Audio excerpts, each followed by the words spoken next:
Hello friends, welcome to my channel.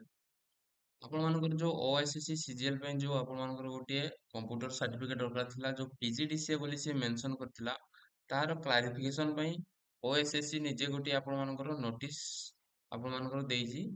କଣ ରହିଛି ନୋଟିସଟି ଆମେ ଏଇ ଭିଡିଓରେ ଡିଟେଲରେ ଜାଣିବା। ତେଣୁକରି ଯଦି ଚ୍ୟାନେଲକୁ ନୂଆ କରି ଆସିଥିବେ ସବସ୍କ୍ରାଇବ କରି ରଖନ୍ତୁ ଏଇ ଟାଇପର ଇମ୍ପୋର୍ଟାଣ୍ଟ ଇନଫର୍ମେସନ। ତା ସହିତ ଏଥିରେ ଆପଣମାନେ ଜବ୍ ଇନଫର୍ମେସନ ସର୍ବପ୍ରଥମେ ପାଇପାରିବା ପାଇଁ।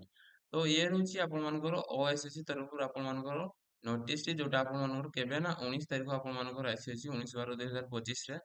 କଣ ରହିଛି ସବଜେକ୍ଟ ଦେଖନ୍ତୁ, clarification on addition of qualification of minimum PGDCA prescribe under the clause 3 sub clause B of the advertisement number ଏତିକି ଡେଟେଡ ଏତିକି। ଯୋଉ ଆପଣମାନଙ୍କର ଆଡଭର୍ଟାଇଜମେଣ୍ଟ ଆସିଥିଲା ଯୋଉ ପୋଷ୍ଟ ପାଇଁ, କୋଉ ପୋଷ୍ଟ ନା ଆପଣମାନଙ୍କର CCA ଯୋଉ ରହୁଛି କମନ କ୍ୟାଡର ଅଡିଟର ଏବଂ auditor under STA and auditor under the director industries। ଏଇ ସବୁ ପାଇଁ ଯୋଉ ଆପଣମାନଙ୍କର PGDCA ସାର୍ଟିଫିକେଟଟା ସେ ମାଗିଛି, ତ ସେଇଟା କୋଉ ଟାଇପର ରହିଥିବା ଦରକାର PGDCA ସାର୍ଟିଫିକେଟଟା, ତାକୁ ଏଥିରେ କଣ କରିଛି ନା କ୍ଲାରିଫାଇ କରିଛି ବା ମେନସନ କରିଛି କୋଉ ଟାଇପର ଆପଣମାନଙ୍କର ସାର୍ଟିଫିକେଟଟି ରହିଥିବା ଦରକାର। A candidate must possess a qualification of computer proficiency like PGDCA। ଆପଣମାନେ PGDCA ନେଇପାରନ୍ତି from any recognized institution, AICT recognized institution, ନିଲିଟରୁ ଆପଣମାନଙ୍କର O level ସାର୍ଟିଫିକେଟ ନେଇପାରନ୍ତି, ବା ଓଡ଼ିଶା ଆପଣ ଯୋଉ ରହିଛି Odisha state certificate information technology OSSCIT course of Odisha Knowledge Information Limited OKCL or any other। ଏଠି ଆପଣମାନେ ଦେଖନ୍ତୁ ଲେଖା ହେଇଛି or any other computer course from any recognized board, council, university ବା institution।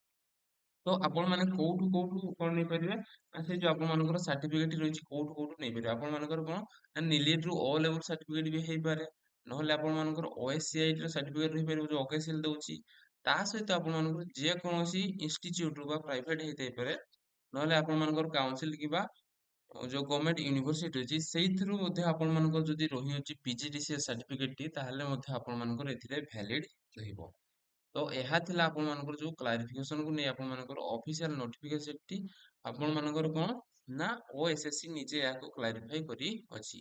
ତଳେ ଆପଣମାନେ ଦେଖିପାରୁଥିବେ ମେନସନ କରିଛି ଏନି ଅଦର କମ୍ପ୍ୟୁଟର କୋର୍ସ, ଯୋଉଟା ଆପଣମାନଙ୍କର ଗୋଟିଏ ରେକଗ୍ନାଇଜ ଇନଷ୍ଟିଚ୍ୟୁସନ ହେଇଥିବା ଦରକାର, ବା ଆପଣମାନଙ୍କର କଣ ନା IS ଯୋଉ ଇଣ୍ଟରନ୍ୟାସନାଲ ଷ୍ଟାଣ୍ଡାର୍ଡାଇଜେସନ ଅର୍ଗାନାଇଜେସନ ତରଫରୁ ଆପଣମାନଙ୍କର କଣ ହେଇଥିବା ଦରକାର ନା ସ୍ୱୀକୃତି ପ୍ରାପ୍ତ ହେଇଥିବା ଦରକାର। ସେଇ ଟାଇପର ଇନଷ୍ଟିଚ୍ୟୁସନରୁ ଆପଣମାନେ ନେଇପାରିବେ କଣ ନା PGDCA ସାର୍ଟିଫିକେଟ।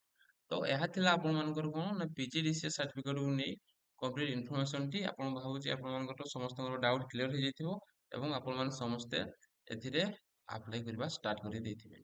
ତ ଇନଫର୍ମେସନଟି କେମିତି ଲାଗିଲା ନିହାତି ଭାବରେ କମେଣ୍ଟ କରିକି ଜଣେଇବେ। ତା ସହିତ ଯଦି ଭଲ ଲାଗିଛି ନିହାତି ଭାବରେ ଗୋଟିଏ ଲାଇକ୍, ତା ସହିତ ଆପଣମାନେ ଗୋଟିଏ ସବସ୍କ୍ରାଇବ କରିକି ଆପଣମାନେ ଚ୍ୟାନେଲକୁ ଯିବେ। ଧନ୍ୟବାଦ।